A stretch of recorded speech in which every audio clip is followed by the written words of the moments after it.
I cried in the restaurant freezer during my break because I had just withdrawn from college and I could not stop thinking about how hard I had worked to become someone who would never have to wear a fast food visor at 19. The manager knocked once and asked if I was okay.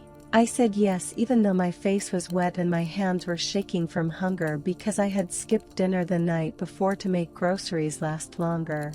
Then I stood back at the register smiling at strangers while smelling like fryer oil and frozen fries. That was the strange thing about that year of my life. I was falling apart constantly, but quietly, in ways that looked functional from the outside.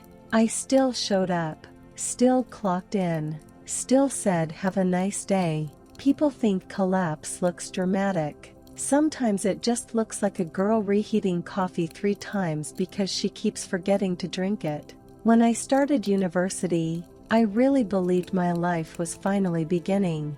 I wanted to become a counselor because I thought maybe if I understood pain deeply enough, mine would start making sense too. That sounds naive now, but back then it felt important, noble, even. I bought highlighters, sticky notes, second-hand textbooks with someone else's notes already written in the margins. I remember carrying everything around campus with this exhausted little hope inside me, like maybe I was finally building a future instead of surviving one day at a time. But survival always caught up with me. Tuition payments, rent, gas, my mother crying at the kitchen table because the electric bill came again. We lived in a small apartment above a laundromat where the walls sweated in summer and the pipes screamed at night. My name was on the lease because my mother's credit was ruined years earlier after my father left and stopped paying for anything except occasional apologies. So there was no safety net, no childhood bedroom waiting for me somewhere. Home was the problem too. I worked mornings at a grocery store before class, then picked up extra shifts on weekends whenever someone called off. Most nights I came home so tired I fell asleep still wearing jeans. I used to sit in parking lots before driving home because I wanted 20 minutes where nobody needed something from me. Just 20 minutes. My mother tried in her own way, I think, but loving her always felt tangled up with exhaustion. She could talk for hours about her problems without noticing my eyes glazing over from fatigue. One night I came home after failing an exam and found her smoking beside the kitchen window even though she promised she quit. She started crying before I even put my bag down. I don't know how we're gonna make rent this month. I remember feeling this awful mix of pity and anger. I hated myself for the anger. Part of me wanted to hold her. Another part wanted to scream that I was 19 and already drowning beside her. Instead, I microwaved noodles and listened quietly while she talked. That became my personality for a long time, quietly listening while pieces of myself disappeared. Then there was Caleb. I still struggle talking honestly about him because admitting someone treated you badly somehow feels embarrassing, especially when you stayed longer than you should have. In the beginning he was funny in this reckless way that made me feel lighter. He worked at a tire shop, drove a terrible car with one broken window, and always smelled faintly like cigarettes and laundry detergent. When things were good, they were really good. He used to wait outside my evening classes with gas station hot chocolate because he knew I skipped meals to save money. Once he drove 40 minutes at midnight because I casually mentioned craving pancakes. Nobody had ever shown up for me like that before. I think lonely people confuse attention with safety sometimes. Slowly, things shifted. He became suspicious constantly. If I took too long answering texts, he accused me of ignoring him. If I studied instead of seeing him, he acted wounded for days. One night he got angry because I fell asleep during a movie after working a double shift. "You always act like you got it harder than everybody else," he muttered. I still remember how small that sentence made me feel. After a while I started apologizing automatically. For being tired, for crying, for needing space. He never hit me, but he knew exactly where to press emotionally. Silence, guilt, withdrawal. Sometimes he would ignore me for an entire day, then suddenly show up affectionate again like nothing happened. I became addicted to relief. That's probably the saddest thing I can admit. During finals week, I was sleeping maybe 4 hours a night between work and classes. My body started doing strange things. My chest hurt randomly. I forgot words mid-sentence. Once I cried because the grocery store was out of cheap bread. Then came the meeting with financial aid. I already knew before I walked in. The woman behind the desk kept speaking gently while explaining my remaining balance and payment deadlines. She had kind eyes, which somehow made it worse. I nodded the whole time pretending I was processing information instead of trying not to panic. Outside, the office students were laughing and carrying backpacks and planning summer trips. I sat on a bench staring at my phone for almost an hour before texting my mother that I might have to leave school. She replied with 3 words: "Do what necessary." Not "we'll figure it out." Not "I'm sorry." Just that. I know she was stressed too. I know life hardened her long before it hardened me. But some wounds come from what people cannot give you, not what they intentionally do. The day I officially withdrew from classes, it rained hard enough to soak through my shoes by the time I reached my car. I expected to feel dramatic grief. Mostly I felt numb, then ashamed for feeling numb. I picked up a second job at a fast food place near the highway 2 weeks later. Evening shifts mostly. Drunk customers, sticky floors, burn scars on my wrists from fryer baskets. At first I hid it from people from school.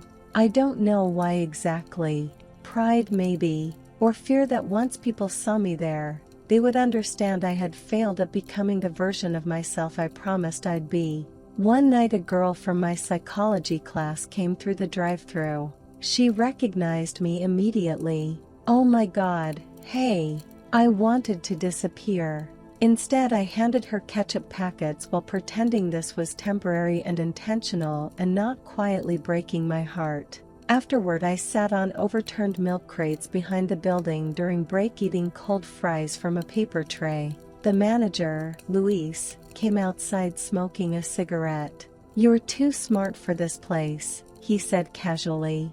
I almost laughed because people always say things like that to struggling young people as if intelligence pays rent by itself. Still, I thought about that sentence for days. At home, things kept tightening financially.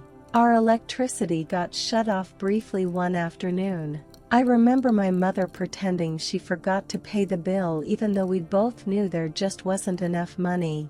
We ate peanut butter sandwiches by candlelight that night because she was trying to make it feel funny. Honestly, part of me hated her for trying to make everything feel normal.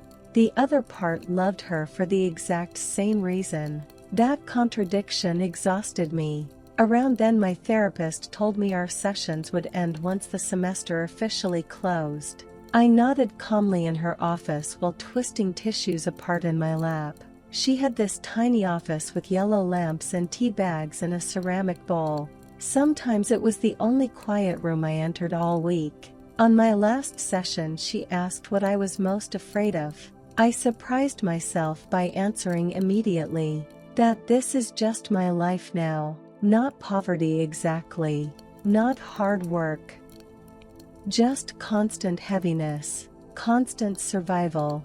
Afterward, I sat in my car crying so hard my ribs hurt. Then I wiped my face and drove straight to work because missing shifts was not an option. That was the rhythm of everything back then. Emotional devastation squeezed between responsibilities. And somehow, inside all of it, there was Noah. We met accidentally at a gas station at 2 in the morning when both coffee machines were broken and I started laughing from sheer exhaustion. He worked night maintenance at a hotel nearby. Tall, awkward, permanently tired looking. Our first conversations were mostly complaints about work shoes and bad managers. Nothing dramatic. That's probably why I trusted him. He never tried to rescue me, never gave motivational speeches. Sometimes he just sat beside me eating convenience store sandwiches while I vented about customers throwing milkshakes at employees. Once he came over after my shift and quietly fixed the loose cabinet door in our kitchen without mentioning it. My mother watched him carefully afterward and said, "He's quiet." I knew what she meant. She didn't trust gentle men because loud ones were more familiar. I almost pushed Noah away several times because I felt ashamed of my life, ashamed of my jobs, ashamed that my future looked smaller now. One night I warned him directly. "I'm kind of a mess lately." He shrugged and kept untangling Oliver's leash from the chair leg. "Yeah," he said softly. "I know." No grand declaration. No perfect response. We ordered cheap pizza and watched terrible television afterward while my mother slept in the next room and rain hit the windows. I remember suddenly feeling this sharp, painful longing because I wanted that tiny moment to matter more than all the ugly ones. Maybe that sounds pathetic. I don't know. The hardest part of that year wasn't actually losing university. It was losing the version of myself that believed hard work guaranteed safety. I had done everything people tell you to do. Study hard, stay responsible, keep pushing. And still I ended up counting quarters for gas money while watching other people my age move into dorms and post-graduation plans online. Sometimes jealousy hit me so suddenly it scared me. Not cruel jealousy exactly, just grief wearing another face. I stopped talking to most friends because I couldn't bear hearing about internships and parties and futures that still sounded exciting. My world became very small. Work uniforms drying over kitchen chairs, bills stacked beside the microwave, Noah asleep on our couch after night shifts, my mother humming sadly while clipping coupons, and me somewhere in the middle trying not to disappear completely. A few months ago, I found one of my old university notebooks while cleaning. Inside the front cover I had written a sentence during my first week of classes. "I want to help people feel less alone."